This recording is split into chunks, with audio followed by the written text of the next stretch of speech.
Hulagu ने, उसकी आदत थी कि जाते जाते आदमी को पकड़ लेता था, हाय हाय, और उसको मार देता था, उसके तड़पने का मजा लेता था। इतना जालिम था, शकीउल कल्ब था। कोई सौदा सलफ लेने जा रहा है बाजार में, ना कोई उसने काम किया, ना कोई गुनाह किया, ना कोई जुर्म किया, बस पकड़ के 50-60 आदमी को घोड़े पे बैठ जाता था और ये तमाशा लगाता था। ये मरता किस तरह है, जान किस तरह निकलती है, वो खेलता था और मुस्कुराता था।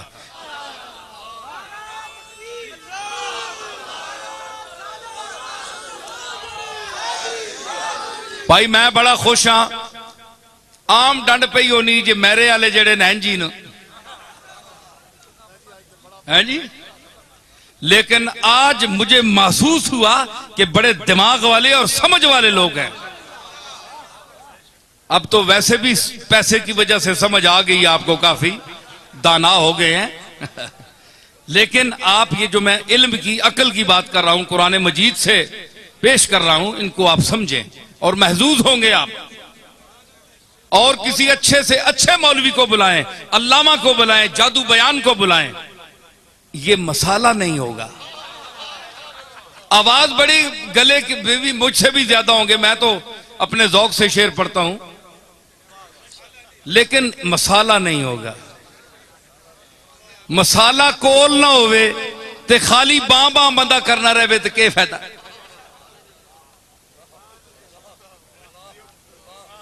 मैं समझता हूं कि जो यहां जो अनपढ़ से अनपढ़ आदमी भी बैठा है, उसके भी दिल में मेरी बातें इंशाअल्लाह इस तरह उतर रही हैं जिस तरह इंतहाई तालीम याफ्ता आदमी के दिल में उतर रही हैं। अब हसद से कोई दाद ना दे, सड़ के कोई दाद ना देवे ते उसनी मर्जी।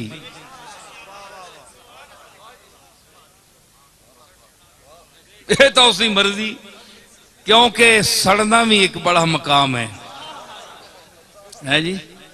हाय हाय हाय, ओए सड़ने वाले हो, तुसा कोलू तुसी तो सड़ने हो अपने वजूद ते कि इस कोलू ए नेमत खास ते मां दे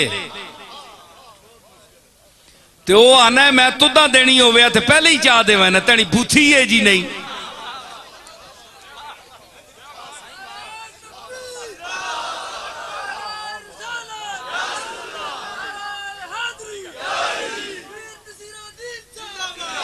मैं देनी होवे ते पहले तेने तुदा चाह देवे ना। ए मैं बंदे मुंतखब कीते, वल्लाहु यख्तस्सु बिरहमतिही मन यशा। कुरान फरमाता है कि अल्लाह अपनी नेमत के लिए जिसको जो देना चाहे वो उसके लिए आदमी चुन लेता है, चुन लेता है। की गल हाँ नहीं बिच और गल भी करना पे है मैं तो वो फड़कने का मजा लेता था हलाकू। एक दिन उसने ऐसा किया कि 2-3 कतारें आदमियों की खड़ी कर दी और जल्लाद से कहा इनके सर कलम करो। अब जनाब किसी ने सौदा उठाया हुआ है, किसी ने कोई प्याज उठाया हुआ है, किसी ने मिर्चें, घर में जा रहे थे लोग जिस तरह बाजार में जाते हैं। उन्होंने कहा किस गुनाह में हमें मार। उसने कहा बस देखो हलाकू सामने खड़ा है घोड़े पे, उसके हाथ में एक नींबू था, वो उससे खेल रहा था।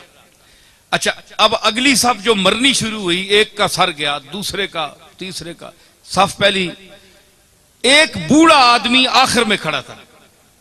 उसने जब देखा ना कि अब तो मेरी बारी है, इसके बाद वो दौड़कर पीछे हो गया पिछली सफ में। भाई जितनी देर जान बच जाए, देखा ना सुकून ढूंढता है इंसान।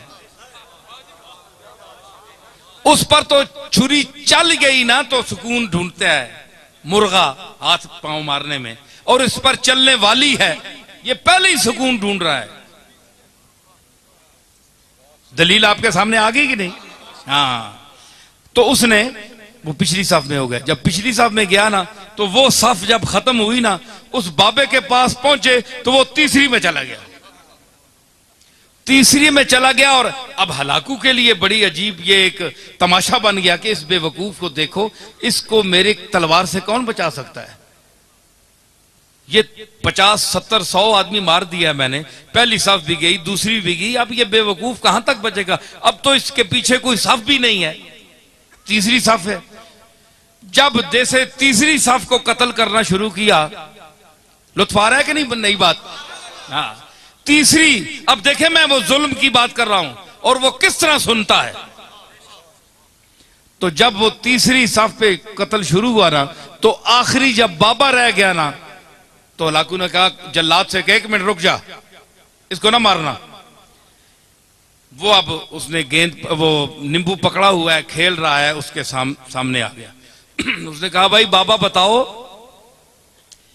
कि पहली सफ में तू भागकर दूसरी आया सफ में, दूसरी सफ में जब आखिरी वो नौबत आई उस तक, तो तू तीसरी में आ गया, अब बता तुझे कौन बचाएगा? अब किधर जाएगा? बाबे ने आसमान की तरफ देखा, है जी, ये आ है खामोश आ, है जी। शायर कहता है कि मर्दुम बजुबां कुनंद फरियाद, फारसी शायर है 700-800 साल पहले का, कि लोग तो जबान से फरियाद करते हैं, जबान से कोई लफ्ज अदा कर फरियाद करते हैं। फरियाद से बेजबानी है मन, मेरी बेजबानी के पर मैं फरियाद करता हूं कि मैं बोल भी नहीं सकता, फरियाद कैसे करूं? तो उसने कहा अब बताओ, अब तुम्हें कौन बचाएगा? वो खामोश फरियाद जब आसमान की तरफ देखा, तो उसने कहा मैंने तो पहली सफ को इसलिए छोड़ा कि शायद मैं दूसरी में बच जाऊं, दूसरी को इसलिए छोड़ा ताकि तीसरी में बच जाऊं। और उसने कहा कैसे बच सकते हो? उसने कहा कि वो चाहे तो एक लम्हे में इनकलाब आ सकता है, यूं उसे किया ना। तो उसने कहा कैसे? अलाकू ने कहा कैसे? यूं किया, वो नींबू छूट गया हाथ से। अब वो जरा चालाक भी था, बड़ा सिपा सालार भी था और घोड़सवार भी था, उसने जरा अपनी चाबुक दस्ती और चालाकी और फुर्ती दिखाना चाहिए। उसने झुककर गिरने वाले नींबू को जो पकड़ना चाहा, तो रकाब पिछली से उसका पांव निकल गया। ये मंजर देखकर घोड़ा भाग गया, भाग निकला, भागा, वो दोबारा रकाब में पांव न डाल सका, यहां तक के हलाकू वहां गिर गया और उसका सर पटक पटक पटक के वही मर गया। बाबा वहां खड़ा हुआ देख रहा है कुदरत को, अल्लाह की कुदरत को देख रहा है, और जो उसका अमला था वो हैबत ज़दा हो गया उस बाबे को देखकर कि इसने क्या तमाशा बना दिया एक लम्हे में, है जी। तो उसने कहा कि इजाबत अज दरे हक बहरे इस्तिकबाल मी आयद, मजलूम की आह से डर, क्योंकि जब वो आह करता है तो इजाबत, कबूलियत दूर से उसका इस्तिकबाल करने आती।